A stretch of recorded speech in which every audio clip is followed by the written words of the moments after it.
बिस्मिल्लाहिर्रहमानिर्रहीम। अस्सलामुअलैकुम। I am Mohammad Wasim Saqib, your chemistry professor. जी स्टूडेंट्स, आज हमने self assessment MD CAT chemistry को डिस्कस करना है। तो आइए चलते हैं बोर्ड की तरफ।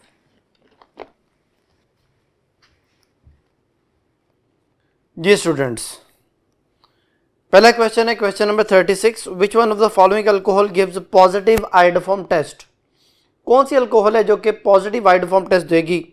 पहले ऑप्शन है 1 प्रोपानोल, बीटा ऑप्शन है 1 ब्यूटानोल, चार्ली ऑप्शन है मेथानोल और डेल्टा ऑप्शन एथानोल।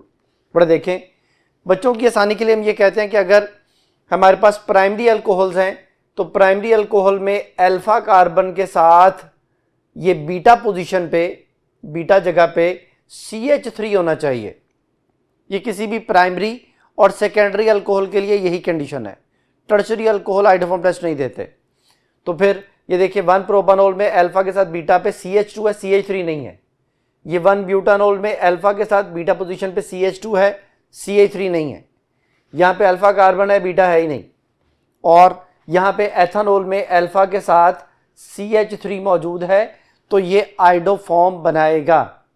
यानी जब इसको आयोडीन और NaOH के साथ ट्रीट किया जाएगा तो इसका आयोडोफॉर्म बनेगा। येलो पिपेटीज हमें नजर आएंगे और साथ उसके सोडियम आयोडाइड वाटर, और ये जो बाकी बच जाता है अल्कोहल पार्ट वो ऑक्सीडाइज होके कार्बोक्सिलिक एसिड में चेंज होता है और फिर NaOH की वजह से वो सॉल्ट में चेंज हो जाता है।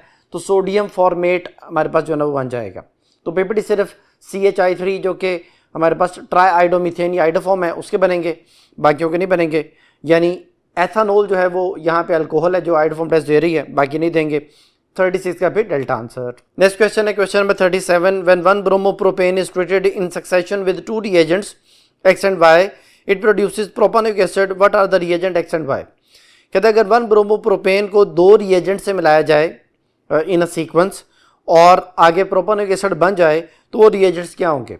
बड़े देखें, हमारे पास 1 ब्रोमोप्रोपेन है। 1 ब्रोमोप्रोपेन को अगर एक्वस NaOH के साथ मिलाते हैं तो ये ब्रोमीन की जगह पे OH आ जाएगा। Nucleophilic substitution reaction, NaBr separate हो जाएगा और हमारे पास 1 प्रोपानोल बन जाएगा।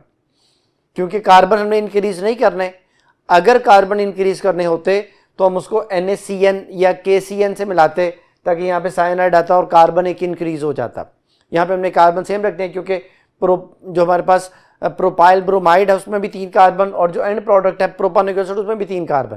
तो इसलिए हमने Br की जगह पे OH जो है वो किसी तरीके से लाना है ताकि उसके ऑक्सीडेशन के बाद हमारे पास कार्बोक्सिलिक एसिड बन जाए। तो फिर 1 प्रोपानोल बन जाता है। 1 प्रोपानोल के ऑक्सीडेशन करते हैं, एक दफ़ा ऑक्सीडेशन की जाए तो प्रोपानल बनता है और 2 दफ़ा ऑक्सीडेशन पे ये प्रोपानोइक एसिड में कन्वर्ट हो जाएगा। ये ऑक्सीडेशन पोटेशियम डाइक्रोमेट और H2SO4 की मौजूदगी में होती है क्योंकि ये ऑक्सीडाइजिंग एजेंट्स हैं। तो फिर हमारे पास पहले ऑप्शन में देखिए NaOH एक्वस है और बाद में कार्बन डाइऑक्साइड है। NaOH एक्वस में हमारे पास अल्कोहल तो बन जाएगी लेकिन वो आगे कार्बन डाइऑक्साइड से रिएक्शन नहीं करता, यानी कार्बन डाइऑक्साइड कोई ऑक्सीडाइजिंग एजेंट नहीं है। Beta option KCN ethanol. ये KCN एथेनॉल तब यूज़ किया जाता है जब हमने कार्बन इंक्रीज करने हो। अगर यहाँ पे ब्यूटानोइक एसिड बनाना होता फिर KCN से मिलाते और बाद में फिर एक्वस HCl के साथ उसकी ट्रीटमेंट करके हम कार्बोक्सिलिक एसिड बना लेते। चौथा ऑप्शन जो है ना वो एक्वस NaOH है जो कि मैंने यहाँ पे मेंशन किया है, और उसके बाद जो है ना वो hydrogen ion in the presence of Cr2O7 -2 है। ये डाइक्रोमेट आयन है बेसिकली। तो ये potassium dichromate in the presence of जो है ना वो एसिडिक मीडियम है। तो यही हमारा आंसर है क्योंकि डेल्टा में अगेन KCN ये कार्बन इंक्रीज के लिए होता है तो डेल्टा पॉसिबल नहीं है, सिर्फ चार्ली पॉसिबल है। 37 चार्ली आंसर। क्वेश्चन नंबर 38 है benzene show the following reaction. Benzene के बड़े रिएक्शन दे दिए गए। नंबर 1 पे नाइट्रेशन है। बेंजीन की नाइट्रेशन नाइट्रिक एसिड और H2SO4 की मौजूदगी में होती है, नाइट्रोबेंजीन बनता है, ठीक है। सेकंड नंबर पे सल्फोनेशन है। बेंजीन की सल्फोनेशन H2SO4 के साथ at 80 degree centigrade benzene sulphonic acid बनता है, ठीक है। थर्ड नंबर पे अल्काइलेशन है। बेंजीन की alkylation methyl chloride AlCl3 catalyst होता है, आगे टोलोइन बन रहा है HCl साथ उसके बाय प्रोडक्ट है, ठीक है। और फोर्थ है एसाइलेशन। इसमें एसिटाइल क्लोराइड AlCl3 की मौजूदगी में फ्राइडल क्राफ्ट रिएक्शन है बेसिकली, और इसमें एसिटोफिनॉल प्रोडक्ट बनता है, ये भी ठीक है। The mechanism shown by the benzene in the above reactions is. Mechanism कौन सा शो करेगा बेंजीन? तो बड़ा ये इलेक्ट्रोफिलिक सब्स्टिट्यूशन रिएक्शन होता है। पहले ऑप्शन एसिड बेस रिएक्शन, तो ये एसिड बेस तो नहीं है, बीटा है। इलेक्ट्रोफिलिक सब्स्टिट्यूशन रिएक्शन ये हमारा आंसर है। चार्ली न्यूक्लियोफिलिक सब्स्टिट्यूशन रिएक्शन ये अल्काइल हाइड में या अल्कोहल्स वगैरह में शो होता है। और डेल्टा बीटा एलिमिनेशन ये भी अल्काइल हाइड और अल्कोहल शो करते हैं। तो फिर 38 का बीटा आंसर। नेक्स्ट क्वेश्चन है question number 39, the correct IUPAC name of the given structure of the aliphatic hydrocarbon having the multiple bonds double triple bond is. But हमने IUPAC name बताना है, double और ट्रिपल बॉन्ड कंपाउंड के अंदर मौजूद है। तो ये देखें यहाँ पे डबल और ट्रिपल बॉन्ड की पोजीशन सेम नहीं है, तो फिर जिसको स्मॉलर नंबर मिल जाए उसको प्रेफर किया जाता है। अब यहाँ पे जो है ना वो हमारे पास ट्रिपल बॉन्ड की तरफ से नंबरिंग शुरू होती है, तो ये स्टूडेंट्स हमारे पास जो है वो क्या बनता है, 1 पे ट्रिपल बॉन्ड आ गया 1 आइन, और 3 पे डबल बॉन्ड है तो ये 3 पेंटेन हो जाएगा, क्योंकि डबल बॉन्ड का नेम पर लिखा जाता है। तो 3 पेंटेन, क्योंकि डबल और ट्रिपल बॉन्ड अगर आए तो फिर हम ईन कंप्लीट नहीं लिखते, हम ईएन लिखते हैं बस। तो 3 पेंटेन 1 आइन, ये हमारे पास इसका IUPAC नेम बनेगा। तो देखते हैं किस ऑप्शन में मैच कर रहा है। पहली ऑप्शन जो हमारे पास यहाँ पे है वो है 1 पेंटेन 4 आइन, बीटा ऑप्शन है 2 पेंटेन 4 आइन, चार्ली ऑप्शन है 3 पेंटेन 1 आइन और डेल्टा 3 पेंटेन 2 आइन। तो जो मैच करता है वो चार्ली है, 39 का चार्ली आंसर। क्वेश्चन नंबर 40 है, identify the statement about the functional group which does not match correctly. कौन सी स्टेटमेंट करेक्टली मैच नहीं कर रही फंक्शनल ग्रुप के हवाले से। तो पहले ऑप्शन है C double bond O NH2, आगे लिखा हुआ अमाइनो ग्रुप। अमाइनो होता है सिर्फ NH2, अगर C डबल बॉन्ड O आ जाए NH2 के साथ तो ये एसिडमाइड या अमाइडो ग्रुप इसे कहा जाता है। एसिडमाइड ग्रुप भी कहते हैं, अमाइडो ग्रुप भी कहते हैं। तो ये फिर अल्फा इनकरेक्ट हो गया। बीटा CN है सियानो नाइट्राइल ग्रुप भी कहते हैं, ठीक है। और जो हमारे पास है चार्ली ऑप्शन में X हेलो ग्रुप, तो ये भी ठीक है। और डेल्टा में C डबल बॉन्ड NH है और ये जो है वो इमिनो ग्रुप है, इमाइनो ग्रुप भी कहा जाता है, तो ये भी ठीक है। यानी बीटा चार्ली डेल्टा ठीक है, अल्फा इनकरेक्ट है, 40 का अल्फा आंसर। क्वेश्चन नंबर 41 है, which one of the following distillation technique is used in order to obtain principal fraction from the petroleum. कौन सी डिस्टिलेशन टेक्निक यूज़ की जाती है ताकि पेट्रोलियम से हम प्रिंसिपल फ्रैक्शंस को हासिल कर सकें। तो पहले ऑप्शन है dry distillation. Student dry distillation जो है वो किसी सॉलिड मटेरियल की जाती है ताकि आप गैशियस या लिक्विड मटेरियल को हासिल कर सकें। ख़ास तौर पे इसमें एल्डिहाइड और कीटोन जो है वो हासिल होते हैं, जो कि ड्राई डिस्टिलेशन एल्डिहाइड कीटोन वाले चैप्टर में भी मेंशन है कि सोडियम एथानोएट जो है उसकी अगर ड्राई डिस्टिलेशन की जाए तो कीटोन बनता है। तो ये तो आंसर नहीं बनता। बीटा ऑप्शन है डिस्ट्रक्टिव डिस्टिलेशन। ये वो सेपरेटिंग टेक्निक है या वो डिस्टिलेशन है जिसके अंदर हम किसी सॉलिड को डिकम्पोज करते हैं और उसे डिफरेंट प्रोडक्ट जो है वो हमें हासिल होते हैं। ख़ास तौर पे जो है ना वो ये हाई टेम्परेचर पे इन द एब्सेंस ऑफ जो है ना वो एयर होती है। कोल वगैरह को जो है ना वो डिस्ट्रक्टिव डिस्टिलेशन के बाद जो उसकी कार्बनाइजेशन होती है जिसमें हमारे पास कोक, कोल तार और कोल गैस जो है ना वो हासिल होती है। चार्ली ऑप्शन है फ्रैक्शनल डिस्टिलेशन। फ्रैक्शनल डिस्टिलेशन जो है ना वो लिक्विड्स के मिक्सचर की होती है on the basis of boiling point. चूँकि पेट्रोलियम जो है वो एक क्रूड ऑयल है, लिक्विड है, तो उसकी separation on the basis of boiling point ही होती है और यही हमारा आंसर है। डेल्टा ऑप्शन फ्रैक्शनल डिस्टिलेशन है। ये लो प्रेशर डिस्टिलेशन भी कहलाती है। इसमें हम चीज़ों को सेपरेट करते हैं, डिस्टिल करते हैं एट लो प्रेशर। ख़ास तौर पे ग्लिसरीन को मिक्सर वगैरह से सेपरेट करने के लिए ये प्रोसेस यूज़ किया जाता है। तो 41 का फिर चार्ली आंसर। नेक्स्ट क्वेश्चन है question number 42, identify the incorrect statement about the even elimination mechanism reaction. Even elimination mechanism के हवाले से कौन सी बात जो है ना वो कहता है कि इनकरेक्ट है with respect to alkyl halide के हवाले से। पहली ऑप्शन है the rate determining step involve first order kinetics. जो रेट डिटर्मिनिंग हमारे पास रिएक्शन है उसका जो ऑर्डर है वो 1 है, तो ये ठीक है। E1 में वो 1 ही होता है, यानी उसमें एक मॉलिक्यूल हिस्सा ले रहा होता है। बीटा ऑप्शन है the common example of the even elimination reaction is dehydrohalogenation of the tertiary alkyl halide. जो इसकी कॉमन एग्जांपल है वो dehydrohalogenation of tertiary alkyl halide है इवन एलिमिनेशन की, तो ये भी ठीक है। चार्ली take place in the presence of strong base. ये स्ट्रॉन्ग बेस के साथ जो रिएक्शन कैरिड आउट होता है, तो ये भी ठीक है। और delta it is 1 step reaction, तो ये गलत है। आप देख सकते हैं स्टूडेंट्स के आंसर एक्सप्लेनेशन में ये 2 स्टेप है। पहले नंबर पे पोलर सॉल्वेंट की वजह से जो है ना वो आयोनाइजेशन होती है, कार्बोकैटाइन बनता है, देन बेस अटैक करती है हाइड्रोजन पे, हाइड्रोजन को रिमूव करती है और कार्बन कार्बन डबल बॉन्ड जो है ना वो जनरेट होता है, जो कि एलिमिनेशन की जो है ना वो आप कह सकते हैं कि इसका मेजर कॉन्सेप्ट है। तो ये 1 स्टेप नहीं है, 2 स्टेप मैकेनिज्म है। तो फिर 42 का डेल्टा। नेक्स्ट क्वेश्चन है question number 43, the correct name according to the IUPAC system of the given structure of the substituted dihydric alcohol is. हमने IUPAC नेम बताना है, डाइहाइड्रिक अल्कोहल हमें दे दी गई है।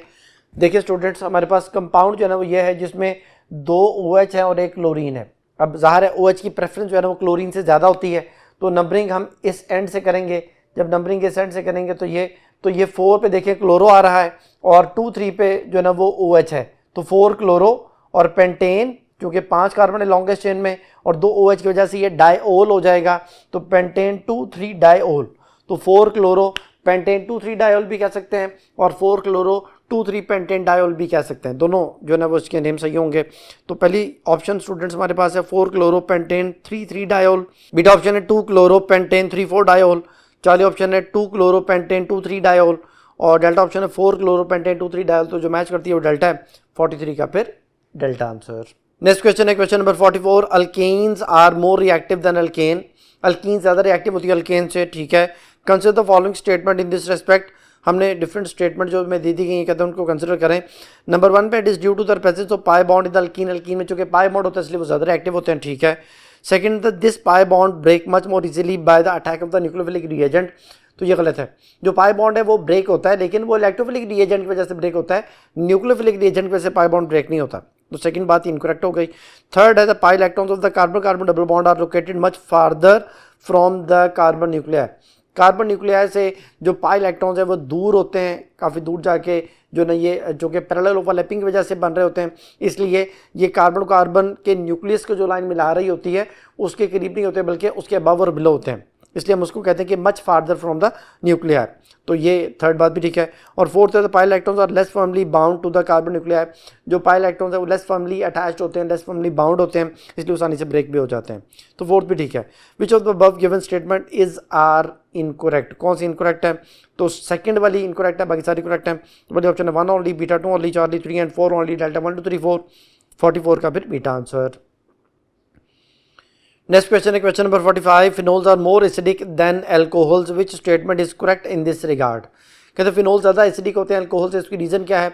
स्टूडेंट आप जो ना चैप्टर 11 में अल्कोहल फिनोल ईथर वाला जो चैप्टर है उसमें ये पढ़ के आते हैं कि जो ना फिनोल का दूसरा नेम कार्बोलिक एसिड है और इसके एसिडिक बिहेवियर की रीज़न उसकी जो ना वो फिन ऑक्साइड की स्टेबिलिटी है, जिसमें रेजोनेंस होती है, रेजोनेंस स्टेबलाइजेशन उसकी जो ना वो 5 स्ट्रक्चर के जरिए शो की जाती है, तो फिर जो फिन ऑक्साइड है वो ज़्यादा स्टेबल है ड्यू टू द रेजोनेंस। तो पहली ऑप्शन है alcohol liberate carbon oxide with carbonate solution, alcohol तो कार्बन डाइऑक्साइड जो है ना वो रिलीज नहीं करता जब वो कार्बोनेट सोल्यूशन के साथ ट्रीट करे, तो पहली बात गलत है। बीटा ऑप्शन है phenoxide ion stabilize due to resonance, ये वाली बात ठीक है, तो ये फिन ऑक्साइड आयन स्टेबलाइज होता है रेजोनेंस की वजह से। Charlie, phenol turns red litmus paper blue, phenol जो है वो जो लिटमस पेपर है उसको ब्लू कर देता है, तो ये जो है ना वो ब्लू को रेड करता है, रेड को ब्लू नहीं करता, तो चार्ली बात इनकरेक्ट है। Delta, alkoxide ion stabilize due to resonance, alkoxide ion में जो है ना वो स्टेबिलिटी नहीं आती क्योंकि उसमें रेजोनेंस नहीं होती, इसलिए डेल्टा भी इनकरेक्ट है, तो फिर सिर्फ बीटा करेक्ट है, बाकी सारे इनकरेक्ट है, 45 का बीटा आंसर। क्वेश्चन नंबर 46 है, alkyl halide give 2 types of the nucleophilic substitution reaction with respect to mechanism SN1 and SN2, which one of the following statement is incorrect about them, जो वो कहते हैं कि जी SN1 SN2 के वाले से different statement दे दी गई हैं, तो कौन सी बात इस वाले से इनकरेक्ट है। तो पहली ऑप्शन SN1 के लिए it is unimolecular and first order reaction, जी स्टूडेंट जो SN1 है वो यूनिमोलेकुलर होता है, फर्स्ट ऑर्डर रिएक्शन होता है, ठीक है। और SN2 it is biomolecular and second order reaction, ये बायोमोलेकुलर और सेकंड ऑर्डर रिएक्शन होता है, तो SN2 के वाले से ये बात ठीक है।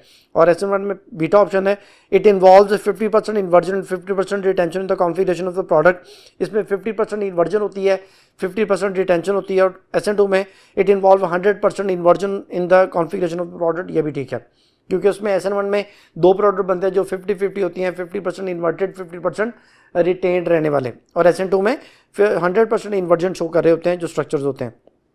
चार्ली ऑप्शन है SN1 के लिए take place in the presence of non polar solvent, तो स्टूडेंट जो SN1 है वो पोलर सॉल्वेंट में होता है, नॉन पोलर में नहीं होता। और SN2 में चार्ली ऑप्शन है take place in the presence of polar solvent, तो ये भी गलत है, SN2 नॉन पोलर सॉल्वेंट में होता है, यानी चार्ली बात ऑपोजिट लिख दी गई है, तो चार्ली बात इनकरेक्ट हो गई। और डेल्टा SN1 के लिए इट कंप्लीट इन 2 स्टेप, ठीक है, और SN2 है इट कंप्लीट्स इन 1 स्टेप, ये भी ठीक है, यानी अल्फा बीटा डेल्टा ठीक है, चार्ली इनकरेक्ट है, 46 चार्ली आंसर।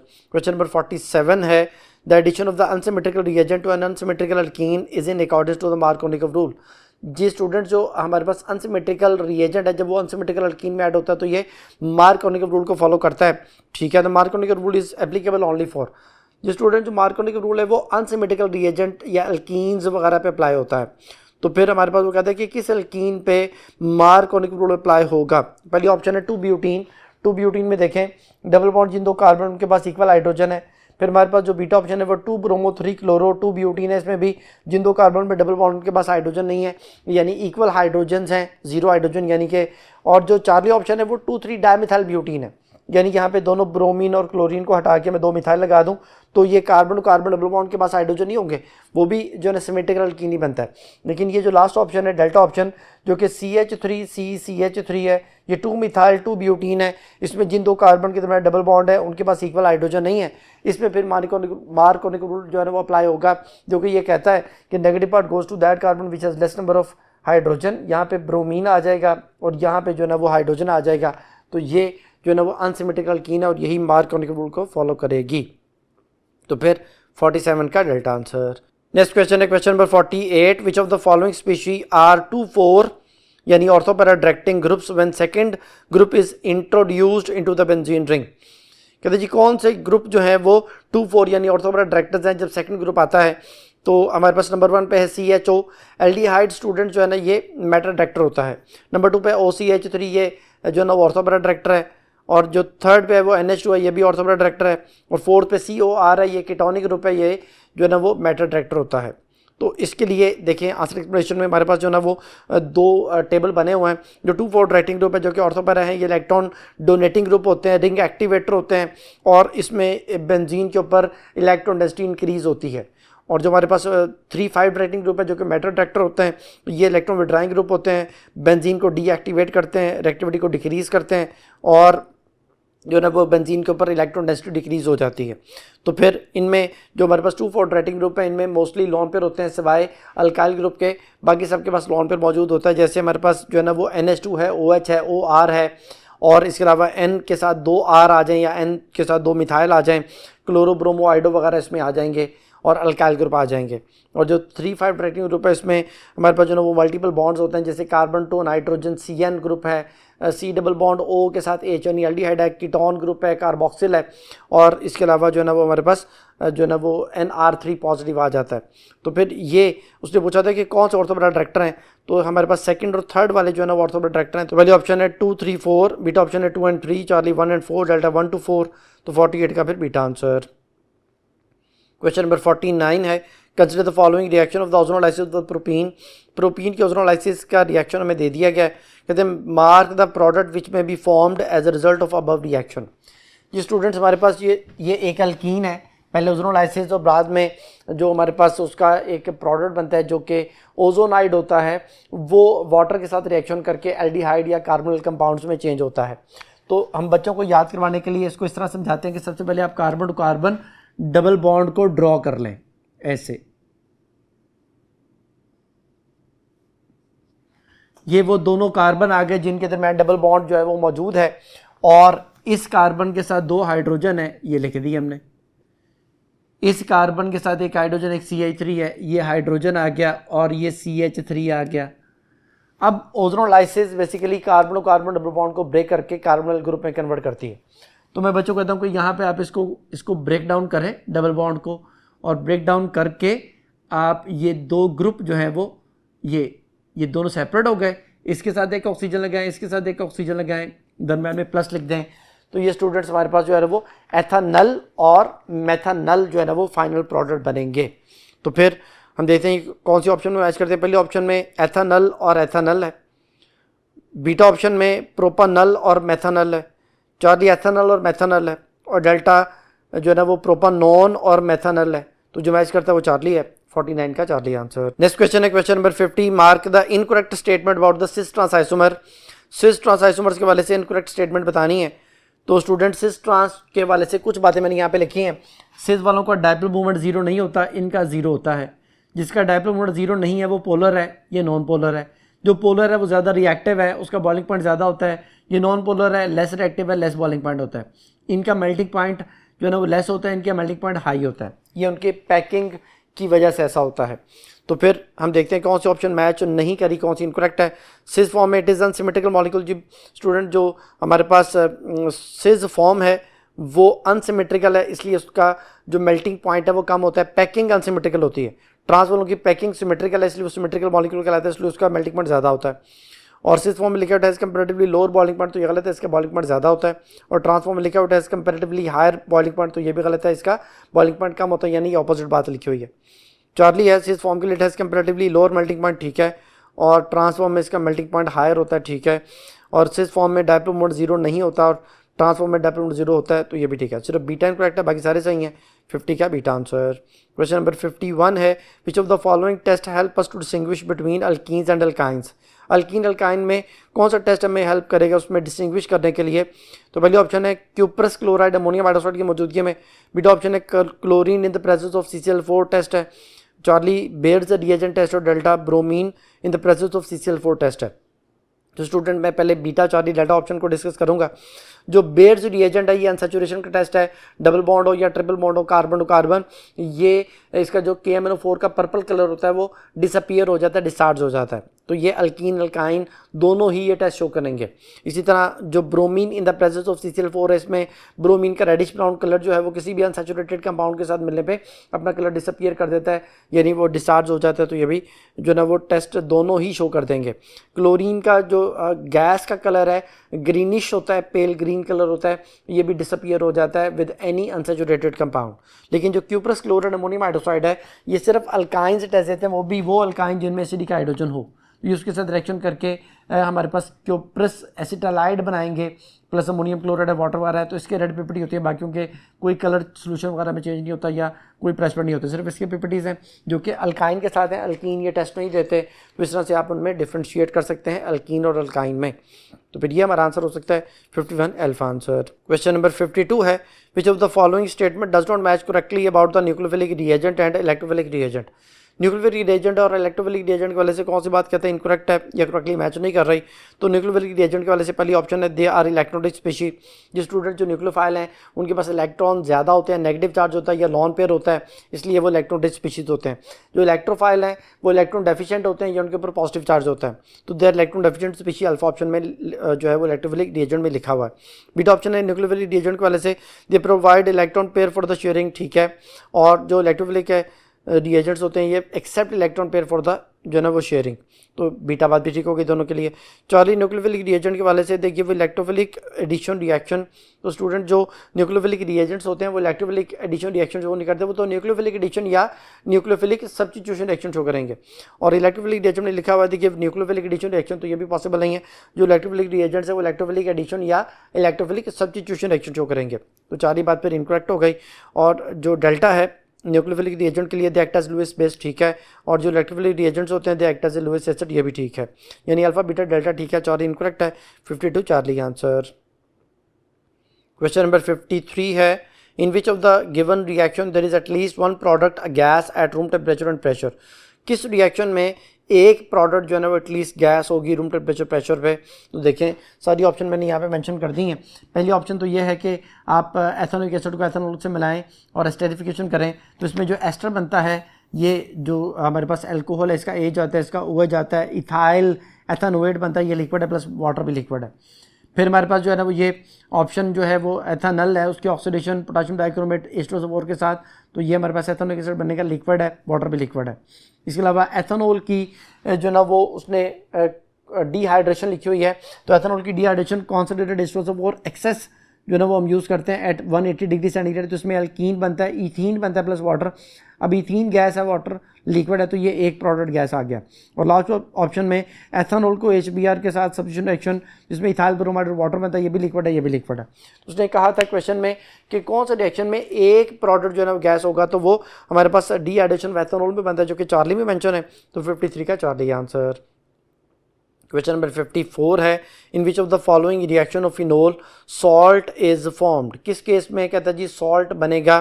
तो हमारे पास पहले ऑप्शन में फिनोल का नाइट्रिक एसिड से रिएक्शन है जिसमें ऑर्थोनाइट्रोफिनोल और पैरानाइट्रोफिनोल है, ये सॉल्ट नहीं है। बीटा ऑप्शन में फिनोल विद NaOH है, फिनोल का दूसरा नेम कार्बोलिक एसिड है, NaOH बेस है, acid base reaction salt plus water बनेगा, सोडियम फिनॉक्साइड सॉल्ट है, तो ये हमारा आंसर हो सकता है। Charlie phenol plus bromine water के साथ रिएक्शन है जिसमें 2,4,6 ट्राइब्रोमोफिनोल बनता है प्लस HBr, ये वाइट पेप्टी बनते हैं, ये भी सॉल्ट नहीं है, ये फिनोल का आइडेंटिफिकेशन टेस्ट है। और डेल्टा फिनोल प्लस 3 हाइड्रोजन जिसमें साइक्लोहेक्सानोल बनता है निकल की मौजूदगी में, तो ये रिडक्शन रिएक्शन इसमें भी सॉल्ट नहीं बनता, तो सॉल्ट बनना सिर्फ बीटा में, 54 का बीटा आंसर। जी स्टूडेंट नेक्स्ट क्वेश्चन है question number 55, which one of the following pair of the compound show functional group isomerism. कौन सा पेयर ऑफ कंपाउंड है जो कि फंक्शनल ग्रुप आइसोमरिज्म शो कर रहे हैं? तो पहले ऑप्शन है ethoxy ethane and 1 methoxy propane, ये दोनों ही ईथर हैं। अगर दोनों ईथर हैं और जो है फंक्शनल ग्रुप के दोनों तरफ कार्बन की जो अमाउंट है, कार्बन की जो तादाद है वो डिफरेंट हो, तो फिर ये आपस में मेटामर्स होते हैं, तो ये एक दूसरे के मेटामर्स हैं और ये फिनोमिना मेटामरिज्म होगा। बीटा ऑप्शन 1 ब्यूटानोल 2 ब्यूटानोल दोनों एल्कोहल हैं, सिर्फ फंक्शनल ग्रुप की पोजीशन चेंज है तो ये आपस में पोजिशनल आइसोमर हैं। चौथे ऑप्शन है एन ब्यूटेन एंड आइसोब्यूटेन, इसमें कार्बन चेन का फर्क है, एन ब्यूटेन में 4 कार्बन है, आइसोब्यूटेन 2 मिथाइल प्रोपेन को कहते हैं, तो फिर इसमें कार्बन चेन की वजह से ये चेन आइसोमर्स हैं। और delta option propanal and propanone, propanal में एल्डिहाइड है, प्रोपानॉन में कीटोन है, तो ये दोनों में फंक्शनल ग्रुप डिफरेंट है, तो ये दोनों एक दूसरे के फंक्शनल ग्रुप आइसोमर हैं। तो फिर इस क्वेश्चन का क्वेश्चन 55 का डेल्टा आंसर। नेक्स्ट क्वेश्चन है question number 56, which one of the following is a comparatively poor leaving group, कौन सा पुअर लिविंग ग्रुप है? पहले ऑप्शन है ब्रोमाइड, बीटा हमारे पास है एल्कोक्साइड आइन, और चार्ली आयोडाइड, और डेल्टा जो है ना वो बाइसल्फेट आइन। तो देखें नीचे गुड लिविंग ग्रुप और पुअर लिविंग ग्रुप में आंसर एक्सप्लेनेशन में आपके पास आंसर आ रहा है। गुड लिविंग ग्रुप होते हैं जिनमें लेस इलेक्ट्रोनेगेटिविटी होती है और मोर पोलराइजेबिलिटी होती है, इसमें क्लोराइड, ब्रोमाइड, आयोडाइड और बाइसल्फेट आएंगे। और जो पुअर लिविंग ग्रुप है इनमें हाई इलेक्ट्रोनेगेटिविटी होती है और लेस पोलराइजेबिलिटी होती है, और इनमें OH नेगेटिव आइन यानी हाइड्रोक्साइड आइन, एल्कोक्साइड आइन और NH2 नेगेटिव आइन आएंगे। तो फिर poor leaving group OR negative है जो कि बीटा में मेंशन है, 56 बीटा आंसर। क्वेश्चन नंबर 57 है, on the chlorination of methane in the presence of diffuse sunlight a mixture of products are obtained.